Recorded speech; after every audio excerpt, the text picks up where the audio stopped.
नमस्कार दोस्तों, स्वागत है आपका सी ए जी के क्लासेस यूट्यूब चैनल में। चलिए दोस्तों, भारतीय संविधान की एमसीक्यू सीरीज में आज का आपका टॉपिक है संघीय मंत्रिपरिषद। मंत्रिपरिषद से संबंधित जो भी क्वेश्चन आपके एग्जाम में बार बार पूछे जाते हैं, उन्हें आज हम एमसीक्यू में कवर करेंगे। चलिए दोस्तों, अगर आपको वीडियो हेल्पफुल लगे तो वीडियो को लाइक जरूर कर देना और अपने दोस्तों को शेयर कर देना। चलिए स्टार्ट करते हैं। पहला प्रश्न है, कार्यपालिका की समस्त सत्ता निम्नलिखित में से किसमें निहित होती है? मंत्रिपरिषद में, मंत्रिमंडल में, प्रधानमंत्री में, या इनमें से सभी में? सही आंसर इसका ऑप्शन नंबर ए, मंत्रिपरिषद में।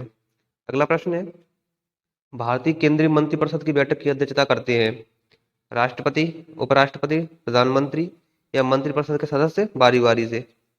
सही आंसर इसका ऑप्शन नंबर सी, प्रधानमंत्री। अगला प्रश्न है, मंत्रिपरिषद निम्नलिखित में से किसके प्रसाद पर्यंत पदासीन हो रहता है? राष्ट्रपति के, लोकसभा के, राज्यसभा के, या प्रधानमंत्री के? सही आंसर इसका ऑप्शन नंबर बी, लोकसभा के। अगला प्रश्न है, कौन व्यक्ति मंत्रिपरिषद का सदस्य हो सकता है? लोकसभा का सदस्य, राज्यसभा का सदस्य, संसद का सदस्य, या कोई भी व्यक्ति? सही आंसर इसका ऑप्शन नंबर सी, संसद का सदस्य। अगला प्रश्न है, मंत्रिपरिषद के सदस्यों को पद की गोपनीयता की शपथ कौन दिलाता है? राष्ट्रपति, उपराष्ट्रपति, लोकसभा अध्यक्ष, सर्वोच्च न्यायालय के मुख्य न्यायाधीश? सही आंसर इसका ऑप्शन नंबर ए, राष्ट्रपति। अगला प्रश्न है, कोई व्यक्ति संसद के किसी भी सदन का सदस्य हुए बिना केंद्र में कितनी अवधि तक मंत्री रह सकता है? 3 महीने तक, 6 महीने तक, 1 वर्ष तक, या जब तक प्रधानमंत्री चाहे? सही आंसर इसका ऑप्शन नंबर बी, 6 महीने तक। अगला प्रश्न है, मंत्रिपरिषद में शामिल होते हैं राष्ट्रपति, उपराष्ट्रपति, प्रधानमंत्री एवं अन्य मंत्री, या राष्ट्रपति, प्रधानमंत्री एवं अन्य मंत्री, या उपराष्ट्रपति, प्रधानमंत्री एवं अन्य मंत्री, या प्रधानमंत्री एवं अन्य मंत्री? सही आंसर इसका ऑप्शन नंबर डी, प्रधानमंत्री एवं अन्य मंत्री। अगला प्रश्न है, मंत्रिपरिषद में कितने स्तर के मंत्री होते हैं? 1, 2, 3, या 4? सही आंसर इसका ऑप्शन नंबर सी, 3 स्तर के मंत्री होते हैं। अगला प्रश्न है, मंत्रिपरिषद में निम्नलिखित में से कौन शामिल नहीं रहता है? कैबिनेट मंत्री, राज्य मंत्री, उपमंत्री, या संसदीय सचिव? सही आंसर इसका ऑप्शन नंबर डी, संसदीय सचिव। अगला प्रश्न है, मंत्रिपरिषद व्यक्तिगत रूप से राष्ट्रपति के प्रति, प्रधानमंत्री के प्रति, लोकसभा अध्यक्ष के प्रति, या संसद के प्रति? सही आंसर इसका ऑप्शन नंबर ए, राष्ट्रपति के प्रति। अगला प्रश्न है, भारतीय संविधान के निम्नलिखित प्रावधानों में से कौन सा प्रावधान मंत्रिपरिषद की नियुक्ति तथा पदच्युति को विवेचित करता है?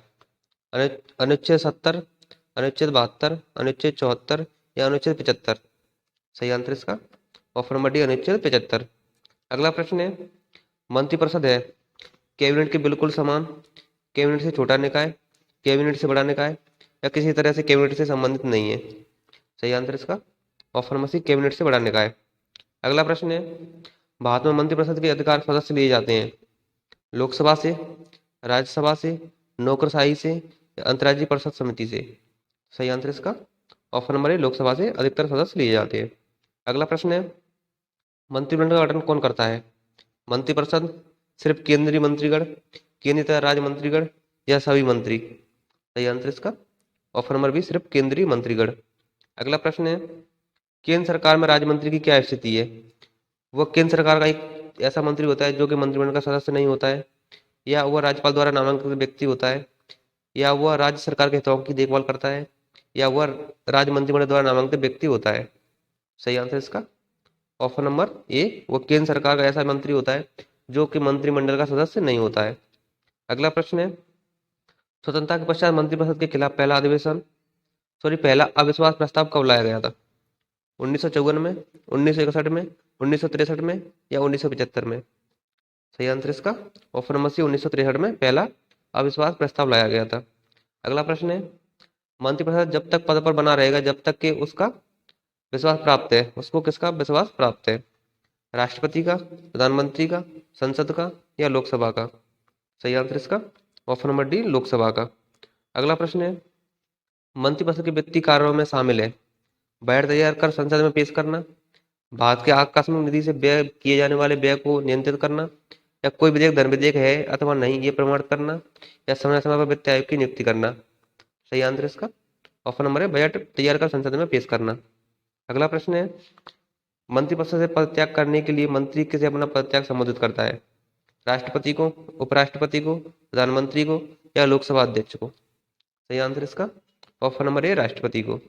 अगला प्रश्न है, संघीय मंत्रिपरिषद में सदस्यों की अधिकतम संख्या कितनी हो सकती है? राज्यसभा की कुल सदस्य संख्या का 15%, लोकसभा की कुल सदस्य संख्या का 15%, संसद की कुल सदस्य संख्या का 15% या कोई प्रतिबंध नहीं है? सही आंसर इसका ऑप्शन नंबर बी, लोकसभा की कुल सदस्य संख्या का 15%। अगला प्रश्न है, राजनीतिक शब्दावली में शून्यकाल का अर्थ है वह दिन जब संसद में कोई कार्य नहीं होता, या निलंबन प्रस्ताव, स्थान काल या प्रश्न उत्तर सत्र? सही आंसर इसका ऑप्शन नंबर डी, प्रश्न उत्तर सत्र।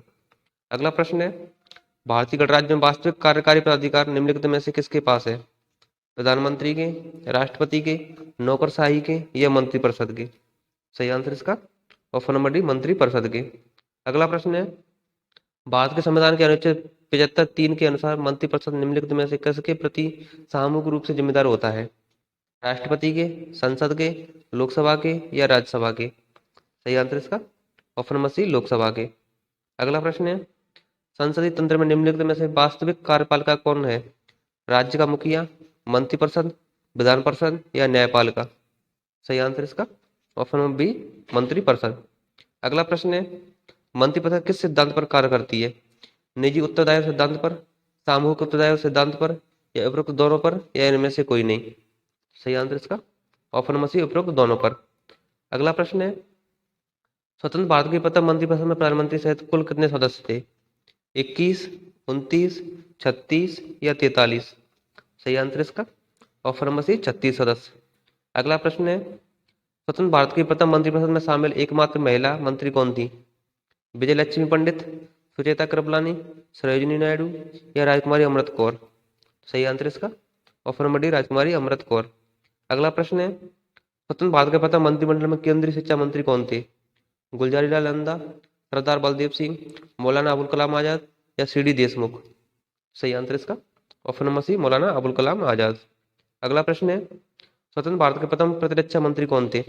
डॉक्टर जॉन मथाई, सरदार बलदेव सिंह, के संथानम या के एम मुंशी?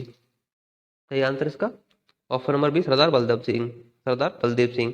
अगला प्रश्न है, स्वतंत्र भारत के प्रथम वित्त मंत्री कौन थे?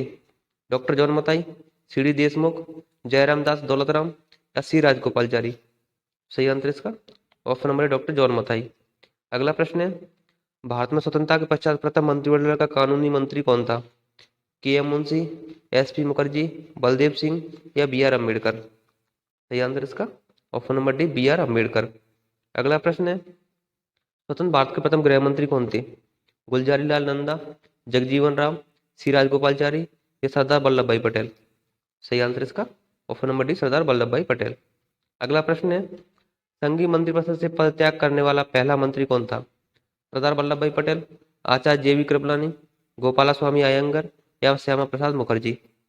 सही आंसर इसका option number D, Shyama Prasad Mukherjee. अगला प्रश्न है, संघीय मंत्रिपरिषद में सबसे लंबी अवधि तक लगातार एक ही विभाग का कार्यभार संभालने वाले केंद्रीय मंत्री कौन है?